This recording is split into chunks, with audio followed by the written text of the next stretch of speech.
Hello বন্ধুরা, দেখো আমি এখন এসেছি তপবন পাহাড় ঘুরবো বলে। আর আমি যা যা দেখব, যেখানে যেখানে যাব আমি তোমাদেরও তাই তাই শেয়ার করব। আমার সঙ্গে থাকো, একটু কষ্ট করে ভিডিওটা দেখো, তোমরা সব দেখতে পাবে কোথায় আমি যাচ্ছি।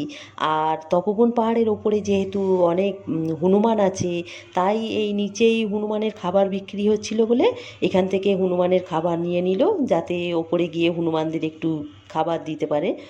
আর এবার আমরা সবাই মিলে এবার এগিয়ে যাচ্ছি ওপরে যাব বলে।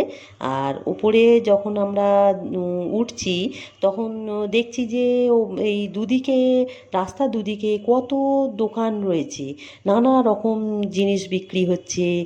আর আমি দেখেছি যে যেখানেই কোনো মন্দির বা কোনো দর্শনীয় স্থান দেখতে যাই, সেখানেই ওরম রাস্তা দুদিকে অনেক কিছু বিক্রি হয়। আসলে সেখানকার লোকেরাও তো চায় যাতে পর্যটকরা আসুক, সেখান থেকে কিছু কিনুক, তারা আর ওদের জীবনযাত্রা যাতে ভালোভাবে হয়, তাই জন্য। আর সবাই কেনে যে যেখানে গেছি সেখানকার একটু স্মৃতি নিয়ে যাই আর কি। হ্যাঁ, তাই আমরা দেখতে দেখতে ওপরে উঠে গেলাম। এবার আমরা তপোবন পাহাড় উঠবো বলে সিঁড়ি দিয়ে আগে ওপরে উঠলাম। এই সামনেই মন্দির রয়েছে আগে, সেখানে সব আমাদের, যেহেতু এটা একটা পৌরাণিক জায়গা পাহাড়ের ওপরে, তাই আমরা একজন একজন গাইডকে আমরা সঙ্গে নিলাম। উনি আমাদের সব বুঝিয়ে দিচ্ছেন যে কোথায় কি মন্দির আছে, কোথায় কি হয়েছে, সব বুঝিয়ে দিচ্ছেন। আমরা ওখানে গিয়ে প্রথমে প্রণাম করে বেরিয়ে এলাম। এবার আবার একটা অন্য স্পট দেখাবেন বলে নিয়ে এলেন। আর এখানে আমাদের যেখানে নিয়ে এলেন, এখানে উনি বলছেন শ্রী শ্রী বালানন্দ ব্রহ্মচারী 14 বছর বয়সে মহাকাল উজ্জয়ন থেকে এখানে এসে নাকি উনি তপস্যা করেছিলেন। তা এখানে যখন আরও লোকজন আসতে শুরু করলো, কোলাহল বেড়ে গেল, তখন উনি পাহাড়ের উপরে গিয়ে উনি নাকি বাঘের সঙ্গে বসে তপস্যা করেছিলেন। আমাদের এই ইনি গাইড দাদা বুঝিয়ে দিচ্ছিলেন, তাই আমরা সব জানতে পারলাম। আমরা তো নালে তো আমরা বুঝতে পারতাম না, উনি আমাদের সব বুঝিয়ে বুঝিয়ে বলে দিচ্ছেন। ওনার শিষ্য এখানে বসে তপস্যা করেছিলেন। আর এবার উনি আমাদের চারদিকের আরও সব গল্প কথা উনি বুঝিয়ে বুঝিয়ে সব বলে দিচ্ছিলেন। আমরা সব চারদিক দেখছিলাম, আর ওনার কথাগুলো শুনতে বেশ ভালোই লাগছিল। তা এবার আমরা অন্য আরেকটা জায়গায় চলে এলাম। উনি নিয়ে এলেন, বলছেন যে এই গুহার ভেতরে শিবলিঙ্গ আছে। আর এই সামনেরটা উনি বালানন্দ ব্রহ্মচারী, ইনি এই বসিয়েছিলেন। দুবেলা উনি পুজো করতেন, এই শিবলিঙ্গকে জল দিতেন। আর এই মন্দিরের একটা বিশেষ মাহাত্ম্য আছে। আমাদেরকে বললেন যে এই মন্দিরে দিয়ালে পিঠ ঠেকিয়ে ঠেকিয়ে যেতে। তা আমরা ওনার কথা অনুযায়ী দিয়ালে পিঠ ঠেকিয়েই গেলাম। উনি বললেন যে শরীরের সব ব্যথা বেদনা নাকি সেরে যায়। তা আমরা তাই করলাম। এবার শিবলিঙ্গে আমরা প্রণাম করে নিলাম। ভেতরে, গুহার ভেতরে শিবলিঙ্গ আছে, সেখানেও প্রণাম করলাম। আর বাইরে শিবলিঙ্গও প্রণাম করে নিলাম।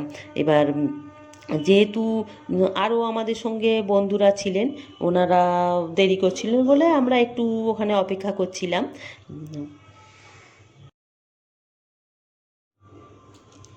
এবার বাবা ভোলেনাথকে প্রণাম জানিয়ে আমরা আবার এখানে ভেতরে অনেক সিঁড়ি দিয়ে ওপরে উঠতে হয়েছিল। এবার দেখো কোথা দিয়ে বেরোচ্ছি, ওখান দিয়ে ঢুকে এইখান দিয়ে বেরোতে হলো। এবার আমরা যাচ্ছি আরও পাহাড়ের আরও ওপরে উঠবো বলে। তা আমাদের উনি যিনি গাইড, ইনি এই দিক দিয়ে এই রাস্তাটা দিয়ে এনেছিলেন। পাহাড় অনেক, মানে পাহাড় টপকে টপকে যেতে হচ্ছে। আমরা তো তবু মোটামুটি যাচ্ছিলাম, আর আমাদের সঙ্গে আরও যারা ছিল তাদের একটু অসুবিধে হচ্ছিল যেতে। তবুও যাই হোক, আমরা অনেক কষ্ট করেই আমরা বেশ পাহাড়ে ওপরে উঠে উঠে আমি এখানে একটু ফটো তুলে নিলাম। আমার তো এটাই শখ, ফটো তোলা, তাই একটু ফটো তুলে নিলাম। এবার দেখো আবার যাচ্ছি, কোথা দিয়ে যাচ্ছি আমি তোমাদের সঙ্গে সবই শেয়ার করব। দেখো গোটা তপোবন পাহাড় আমি তোমাদেরকে ঘুরিয়ে দেখাবো। আমার সঙ্গে তোমরাও ঘুরে নাও বন্ধু। দেখো কোথায় কোথায় যাচ্ছি, দেখো।